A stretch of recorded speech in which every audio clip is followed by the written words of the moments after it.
സാറേ, ഞാനിന്ന് എൻ്റെ തെങ്ങിന് ഇച്ചിരി ഉപ്പിടാൻ പറയാണ്. അപ്പോൾ അവിടെ ഗവേഷണ കേന്ദ്രത്തിൽ ചെന്നപ്പോൾ പറഞ്ഞ് നല്ല ചൂട് സമയമാണ്, അത് കാരണം ഇപ്പോൾ ഉപ്പിട്ടിട്ട് ശരിക്ക് വെള്ളം തളിക്കണം എന്ന് പറഞ്ഞു. അപ്പോൾ ഞാനിങ്ങനെ ആലോചിച്ച് വെള്ളം തളിക്കാൻ ഒരു മാർഗ്ഗം ഞാൻ കണ്ടെത്തിയിട്ടുണ്ട്. അപ്പോൾ ഇതിന് ഉപ്പിടുകയാണ്. ദൂരെ കൂട്ടി 1 കിലോ ഉപ്പിടാൻ പറഞ്ഞു. ഇത് നിറയെ പൂങ്കുലകളാണ്, വെള്ളയ്ക്ക കൊഴിയുന്നുണ്ട് അതിന്. ഇപ്പം ഉണക്കായത് കാരണം ഉപ്പിട്ടാൽ മതി എന്ന് പറഞ്ഞു. 1 കിലോ ഉപ്പിട്ടാൽ മതി, ചെവിടോട് ചേർത്ത് ഇടരുത്, ദൂരെ കൂട്ടി ഇടണമെന്നാണ് പറഞ്ഞത്. അതുപ്രകാരം ഞാൻ ഉപ്പ് ഇട്ടിട്ട് വെള്ളം ഒഴിക്കും. വെള്ളം ഒഴിച്ചിട്ട് വേറെ ഒരു സംവിധാനം ഞാൻ സ്വന്തമായിട്ട് വെറും 60 രൂപ ചിലവിൽ ഒരു സാധനം കണ്ടുപിടിച്ചിട്ടുണ്ട്. അതെല്ലാവർക്കും ചെയ്യാവുന്നതാണ്. സ്പ്രിംഗ്ലർ മേടിക്കാനും അതിന് മേടിക്കാനൊക്കെ നമ്മുടെ ഈ സാമ്പത്തികമായിട്ട് ബുദ്ധിമുട്ടായത് കാരണം ഞാൻ കണ്ടെത്തിയ ഒരു ചെറിയൊരു ഐഡിയയാണ്.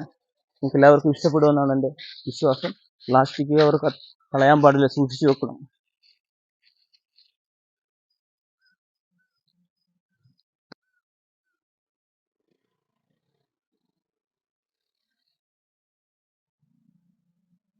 വെള്ളം ഒഴിക്കുകയാണ്. ഉപ്പ് നല്ലപോലെ അലിഞ്ഞു മണ്ണിൽ ചേരുന്നിടം വരെ വെള്ളം ഒഴിക്കണം. ഒരു 3-4 ബക്കറ്റ് വെള്ളം ഒഴിക്കണം. വെള്ളം ഒഴിച്ച് നല്ലപോലെ മണ്ണ് കുതിർന്നതിന് ശേഷമാണ് ഞാൻ ഉണ്ടാക്കിയ ഒരു ചെറിയ സംവിധാനം പ്രവർത്തിക്കത്തുള്ളൂ.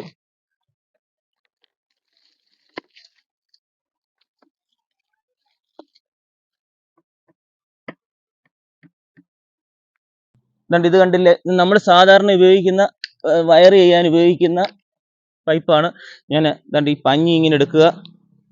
പഞ്ഞി എടുത്തതിന് ശേഷം ഇതിനാണ് ഞാൻ ഹോൾ ഇട്ടിട്ടുണ്ടായിരുന്നു. ഒരു ഹോൾ എടുത്ത് കാണിക്കാം. ഇത് ഹോൾ ഇട്ടിരിക്കുകയാണ്.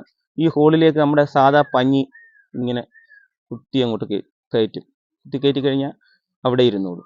അപ്പോൾ എന്താ ഇതിനകത്ത്, അതാണ് ഇതിൻ്റെ ഒരു മെത്തേഡ്. മറ്റേ എന്ത് വെച്ചാലും പഞ്ഞിയാകുമ്പോൾ അവിടെ ഇരുന്നോളൂ. പഞ്ഞി ഇനിയും പോവില്ല, എന്നാലും ബെല്ലമായിട്ടോട്ട് ഈർക്കിലായത് കാരണം ആകട്ടെ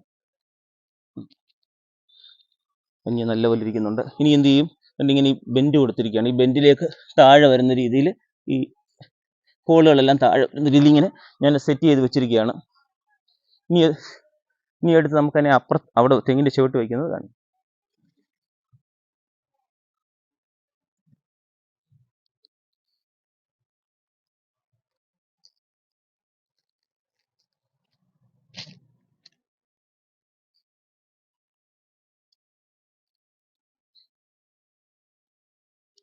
ഇതിൻ്റെ മറ്റൊരു പീസാണ് ഞാൻ മാറ്റി വെച്ചിരുന്നത്. എല്ലാം പഞ്ഞി കയറ്റിയിട്ട് മാറ്റി വെച്ചിരുന്നതാണ്. പഞ്ഞി വെച്ചിട്ട് പഞ്ഞി അടിവശത്ത് വരുന്ന രീതിയിൽ പൈപ്പ് സെറ്റ് ചെയ്യണം. ഇവിടെ ഒരു ജോയിൻ്റ് അടിച്ച് ഒരു ടീ കൊടുത്തിട്ടുണ്ട്. ഈ ടീ ആണ് നമ്മൾ ഉണ്ടാക്കി വെച്ചിരിക്കുന്ന ബക്കറ്റ് സംവിധാനം. ഇതെൻ്റെ ബക്കറ്റാണ്. ഈ ബക്കറ്റ് ഇത്ര ദൂരത്ത് വെച്ചിട്ട് ബക്കറ്റിന് ഒരു മെയിൽ അഡോപ്റ്റർ കൊടുത്തിട്ട് മെയിലും ഫീമെയിലും അതിനകത്ത് കൊടുത്തിട്ടുണ്ട്. അത് കൊടുത്തിട്ട് കണക്ട് ചെയ്തിരിക്കുകയാണ്.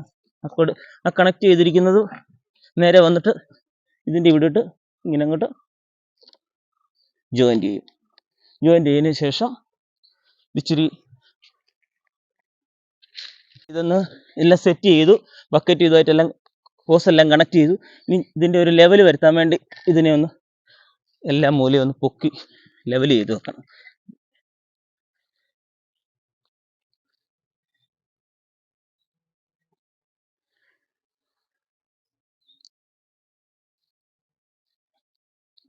ഇതെല്ലാം ചെയ്ത് കഴിഞ്ഞിരിക്കുകയാണ്. ഇനി ഞാൻ ഇതിൽ വെള്ളം ഒഴിക്കുകയാണ്. വെള്ളം ഒഴിച്ചിട്ട് നോക്കപ്പോൾ ഇവിടെ ഇച്ചിരി വിട്ടു പോയിട്ടുണ്ട്. ഓക്കെ,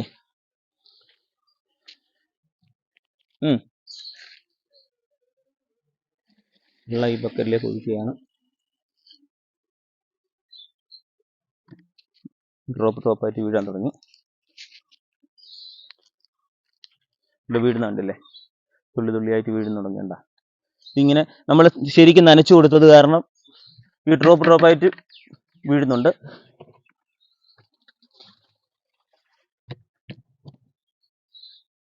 ഇതിന് ഈ ബക്കറ്റിലെ വെള്ളം തീരുമ്പോൾ കുറേശ്ശെ ഒഴിച്ചു കൊടുത്താൽ മതി.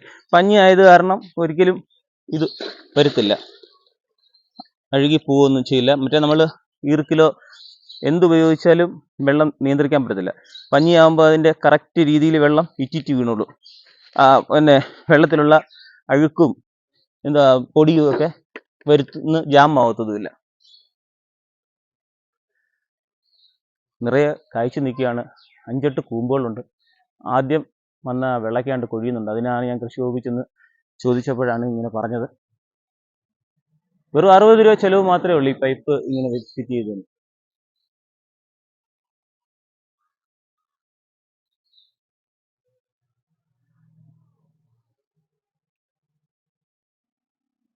അപ്പോൾ എല്ലാവരും ഇത് കണ്ടല്ലോ, ഇഷ്ടപ്പെട്ടെന്ന് വിചാരിക്കുന്നു. എൻ്റെ ചെറിയൊരു ഐഡിയയാണ്.